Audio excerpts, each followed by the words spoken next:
आष्टी उपसा सिंचन योजना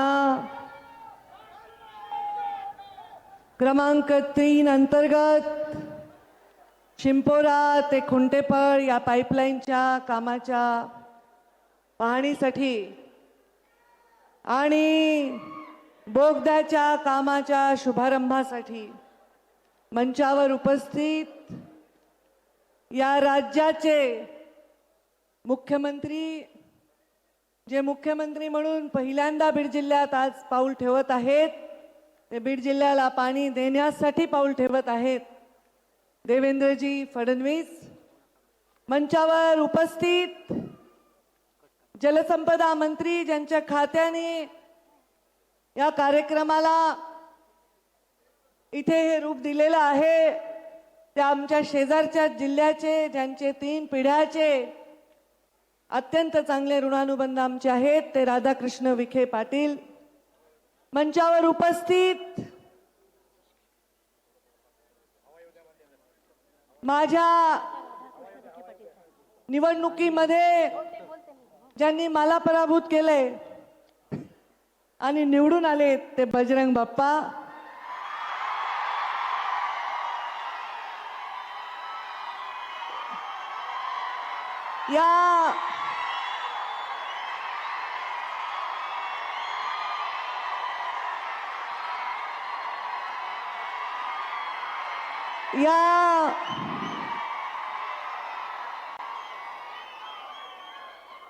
या जिल्ह्याचे आमदार, ज्यांना 2009 मध्ये पहिल्यांदा गुलाल लागला, तो भारतीय जनता पार्टीतूनच लागला आणि आता 2024 मध्ये परत आमदार म्हणून निवडून आलेत, ते ज्यांनी ही सभा आयोजित करण्यामध्ये मोठा लोकांचा संग्रह करण्यामध्ये योगदान दिलंय आणि प्रचंड उत्साहाने लोक टाळ्या वाजवत आहेत. राष्ट्रवादीचा खासदार निवडून आला म्हणलं तरी भाजपच्या आमदारांच्या टाळ्या जास्त वाजल्या आहेत, ते आदरणीय सुरेश अण्णा धस. मंचावर उपस्थित आमचे ज्येष्ठ मार्गदर्शक, अनेक वर्ष ज्यांचा संबंध आमच्या परिवाराशी आहे आणि पहिल्यांदा लोकसभा निवडणूक त्यांनी सुद्धा इथून लढली, ते आदरणीय प्रकाशदादा सोळंके. मंचावर उपस्थित माझे सहकारी आमदार नमिता मुंदडा, आताच नवनिर्वाचित आमदार गेवराईचे विजयराजे पंडित आणि बीडचे आमदार संदीप क्षीरसागर. बघा देवेंद्रजी, तुम्ही बघताय ना तुम्ही. आणि मंचावर उपस्थित माजी आमदार, 3 वेळा राहिले का धोंडे साहेब? 3 वेळा झालेत का आमदार? 4 वेळा. भीमरावजी धोंडे साहेब माझ्या वडिलांचे अत्यंत चांगले मित्र आणि आपल्या भाजपचे आमदार राहिले देवेंद्रजी जेव्हा मुख्यमंत्री होते तेव्हा. मंचावर उपस्थित अपक्ष म्हणून निवडून आले होते, युतीच्या शासनामध्ये आमदार राहिलेले साहेबरावजी दरेकर. मंचावर उपस्थित आमच्या शासनात आमचे मुख्यमंत्री जेव्हा देवेंद्रजी होते तेव्हा गेवराईचे आमदार राहिले लक्ष्मण पवार.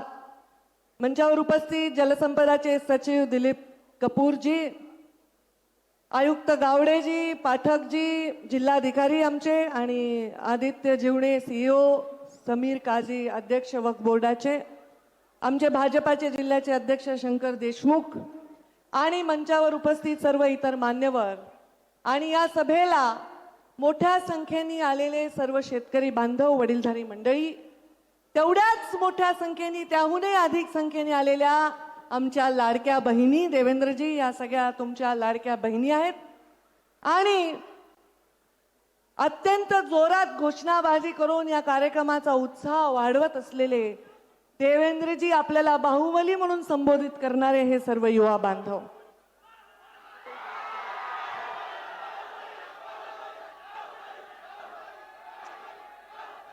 देवेंद्रजी, एक किस्सा आठवला मला की आपण जेव्हा मुख्यमंत्री म्हणून ते तुम्हाला बाहुबली म्हणतात, खरं तर तुम्ही आमच्यापेक्षा ज्येष्ठ आहात, नेते आहात आणि आम्ही ज्या कॅबिनेट मध्ये काम करतो त्याचे तुम्ही प्रमुख आहात. तुमच्याविषयी आदरभावच नेहमी येतो, पण आज ममत्व भाव येतोय, कारण ते तुम्हाला बाहुबली म्हणत आहेत काही वर्षापूर्वी मला शिवगामिनी म्हणत होते. तर शिवगामिनी बाहुबलीची आई आहे आणि त्याच्यामुळे मला आज तुम्हाला बघताना वेगळाच भाव आला. शिवगामीचं वाक्य असतं, सुरेश अण्णा धस. कुठे गेले? जसं तुम्ही पिक्चरचे डायलॉग म्हणता, आम्ही पण पिक्चरचे डायलॉग म्हणतो. शिवगामीचं वाक्य असतं, मेरा वचन ही है मेरा शासन. आणि जे जाहीर वचन सुरेश धसांना मी दिले तेच माझं शासन आहे. ही गोपीनाथ मुंडेची लेख आहे. बोलणं एक आणि करणं एक आहे, माझ्या रक्तात नाही. आज हा कार्यक्रम सुरेश धसांनी आवर्जून उल्लेख केला. काय उल्लेख केला? 2003 मधला उल्लेख केला. 2003. देवेंद्रजी फडणवीस मुख्यमंत्री महोदय, आपण कदाचित ज्यांना लहानपणापासून पाहत आलात ते प्रमोद महाजन आणि गोपीनाथ मुंडेंचा किस्सा सुरेश धस अण्णांनी सांगितला.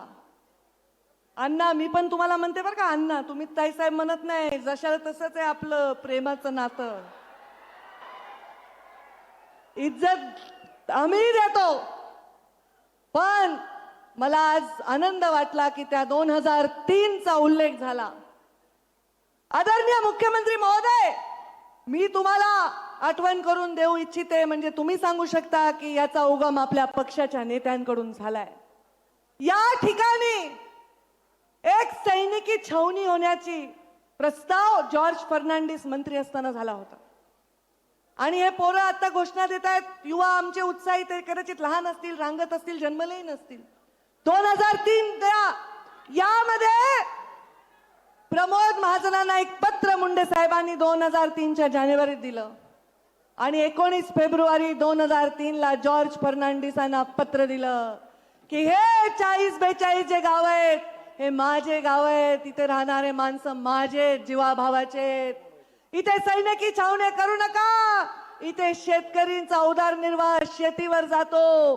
या जमिनी बागायती असून इथे पाणी येण्यासाठी इथे एखादी उपसा सिंचन योजना करा. हे 2003चं त्यांचं पत्र, ज्याचा आवर्जून सुरेश अण्णांनी उल्लेख केला.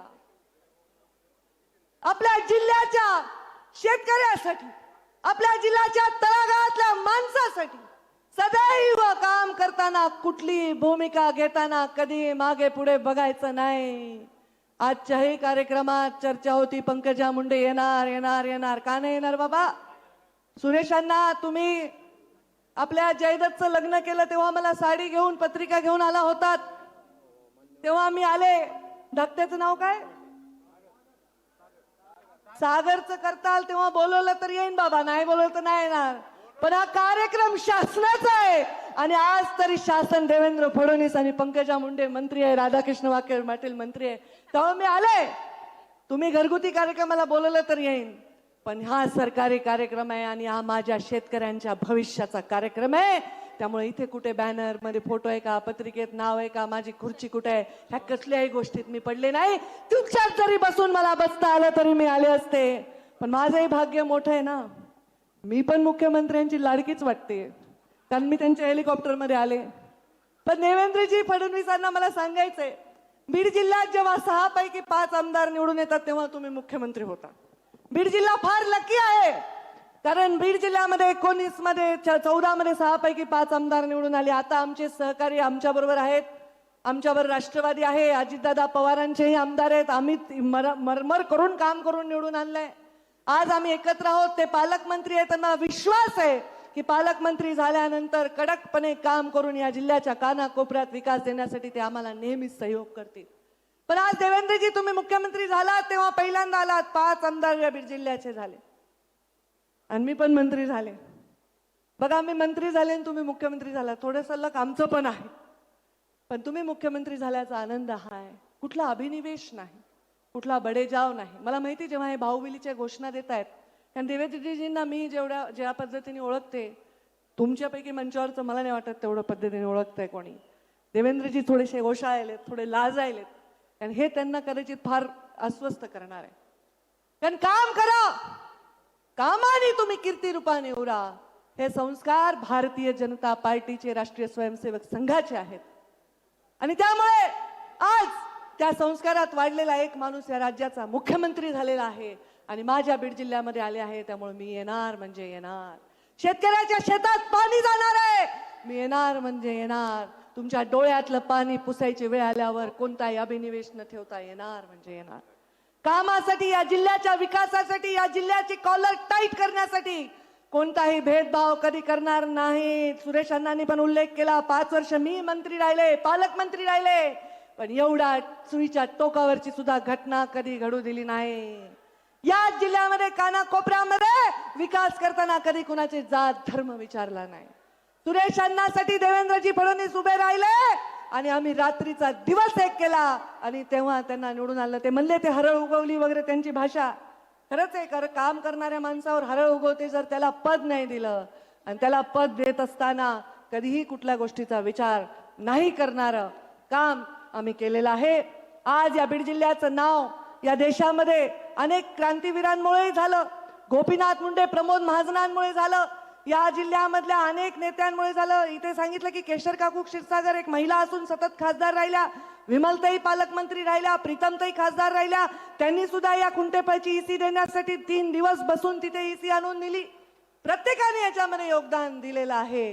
कारण या जिल्ह्याच्या शेतकऱ्याच्या पाठीमागे या जिल्ह्याच्या प्रत्येक पक्षाचा, प्रत्येक विचाराचा, प्रत्येक जातीचा नेता उभा आहे.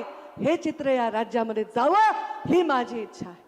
देवेंद्रजी एकच वाक्य बनून सांगेन, हा जिल्हा आहे ना, जसा सह्याद्री कळला नाही मोगलांना, त्यांनी शिवाजी महाराजांना त्यांना वाटायचं हे मुठभर सैन्य घेऊन आम्हाला सारखे कसे हरवतात. सह्याद्रीच्या कराकपारीमध्ये फिरणारे मावळे कसे गायब व्हायचे, कसे यायचे, कसे आक्रमण करायचे हे त्यांना कळलं नाही. सह्याद्रीच्या अंगाखेंद्यावर खेळलेल्या शिवबा आणि त्यांच्या मावळ्यांनी मोगलांच्या नाकात दम केला होता. तसा हा माझा जिल्हा सुद्धा आहे. हा गडांचा जिल्हा आहे. गडांवरून राजकारण होतं असं बाहेर वाटलं तरी गडांवरून राजकारण होत नाही. गडांच्या गादीवर लोक नतमस्तक होतात, पण या जिल्ह्यामध्ये कोणीही व्यक्तीला कधी पूजत नाही. हा जिल्ह्यामधला माणूस विकासाच्या पाठीमागे भक्कमपणे उभा राहिलेला आहे. म्हणून ज्यांच्या पाठीमागे कुणाचा बाप खासदार नाही, आमदार नाही, असेही लोक इथे मोठे नेते झालेले आहेत. आमचे तर वडील नेते होते, तो आशीर्वाद आमचा अधिकचा आहे. पण पायामध्ये कधी माती न लागता, काटा न लागता जीवन जगलेला माणूस जेव्हा काट्यात चालतो त्याचाही सन्मान होतो. असे आमचे नरेंद्र मोदी आमचे प्रधानमंत्री म्हणून आम्हाला लाभलेले आहे. देवेंद्रजी, तुम्हाला प्रधानमंत्र्यांचे आशीर्वाद लाभतात. शेवटी काम सगळे करतात, कष्ट सगळे करतात, सगळ्यांना जीवनामध्ये योगदान असतं. तुम्ही मुख्यमंत्री व्हावं म्हणून आम्ही सुद्धा रात्रंदिवस प्रचार केला, घसा कोरडा करेपर्यंत सभा घेतल्या. आम्हाला माहित होतं की तुमच्या हातामध्ये हे नेतृत्व येणार आहे. नरेंद्र मोदींनी जसा तुमच्या डोक्यावर नेहमी हात ठेवलाय, तुम्ही सुद्धा तुमच्या अनुयायाच्या डोक्यावर हात ठेवून अशी विकासाची कामं करत आलात, करत राहाल आणि बंधकी, भाईचारा ह्या वाढवत राहाल अशी अपेक्षा मी तुमच्याकडनं व्यक्त करते. माझ्या जिल्ह्यामध्ये परत एकदा तुमचं स्वागत करते आणि तुमच्या या कामासाठी, तुम्ही दिलेल्या या सहकार्यासाठी तुमचे मनापासून मी अभिनंदन करते आणि आभार मानते आणि माझ्या वाणीला विराम देते. धन्यवाद. जय हिंद, जय महाराष्ट्र.